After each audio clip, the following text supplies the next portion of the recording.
उन्होंने ये भी कहा मंच पे खड़े होकर के कि ये अच्छी बात नहीं है किसी को बुला करके अपमानित करना। तो किस तरीके से बीजेपी ने ममता बनर्जी को कल जो है मंच पे अपमानित किया? मैं आपको एक वीडियो दिखाऊंगा और अगर ममता बनर्जी मानती है कि वो जो नारे लगे उनसे उनका अपमान हुआ है तो मैं उनसे पूछना चाहूँगा कि इससे क्या हुआ।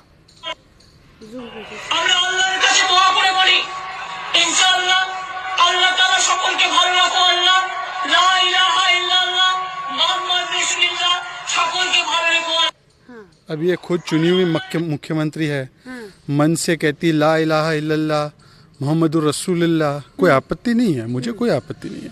टोपी लगा के लोग इफ्तार में भी जाते हैं, कई बार अपने राजनीतिक मंच में अपने राजनीतिक पार्टी के नाम में मुस्लिमीन कहते हैं।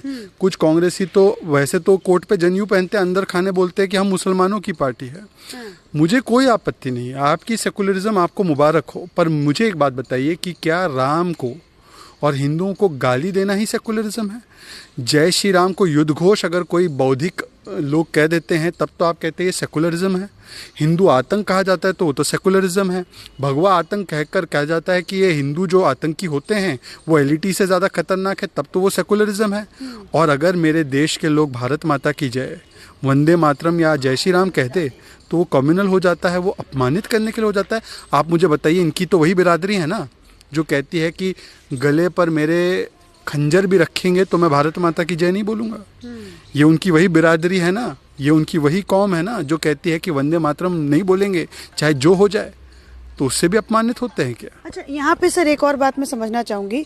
अभी जब हमने पिछला जब बंगाल इलेक्शन पे एक शूट किया था, जब ममता बनर्जी ने बीएसएफ के जवानों के लिए मतलब कहा था कि ये सरकार के नक्शे कदम पे चलते हैं, भारतीय जनता पार्टी इनको बहकाती है कि भैया जाकर के आप लोगों को उकसाएं वोट के लिए, तो क्या वही सीए एनआरसी को भी इसमें मैं सर जोड़ूंगी, तो क्या उसी सब चक्कर की वजह से इन्होंने कहा कि मेरे को अपमानित हो रहा है यहाँ पे आना?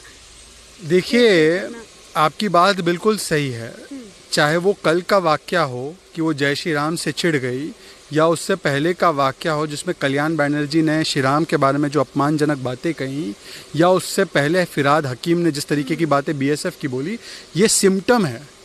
सिम्टम अलग अलग है, वायरस एक ही है और उस वायरस का नाम है मुस्लिम तुष्टीकरण। और मैं आपसे कह दूं, मैं भारतीय मुसलमान हूँ, श्री राम मंदिर के लिए मैंने चंदा दिया है। जय श्री राम कोई राजनीतिक नारा नहीं, जय श्री राम कोई धार्मिक नारा भी नहीं है।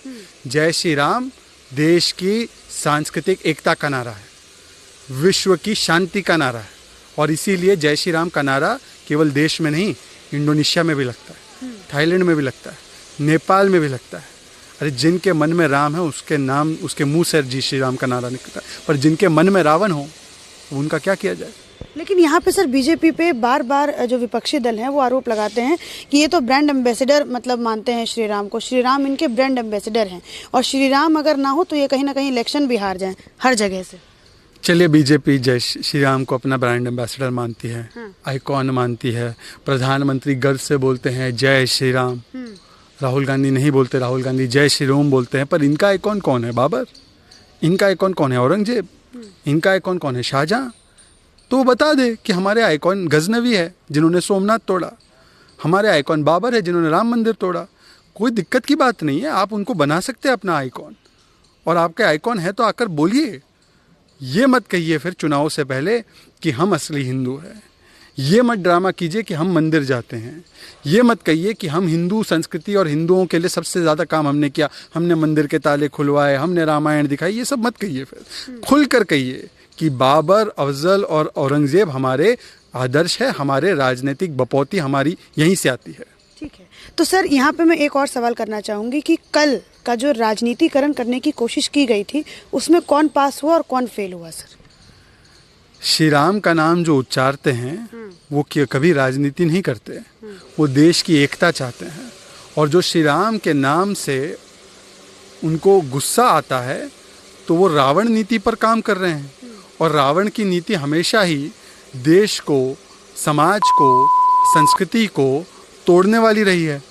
तो अब कल साबित हो गया कि श्री राम का अनुयायी कौन है मंच पर और रावण के अनुयायी कौन है मंच पर, ये साबित हो गया है। लेकिन महुआ मोइत्रा ने सर ये सवाल उठाया बीजेपी के ऊपर कि मतलब जब पीएम प्रधानमंत्री जब भाषण दे रहे थे तब कोई जय श्री राम नहीं बोला, लेकिन वहीं जब जैसे ही ममता बनर्जी आई वैसे ही जय श्री राम का नारा लगना शुरू हो गया।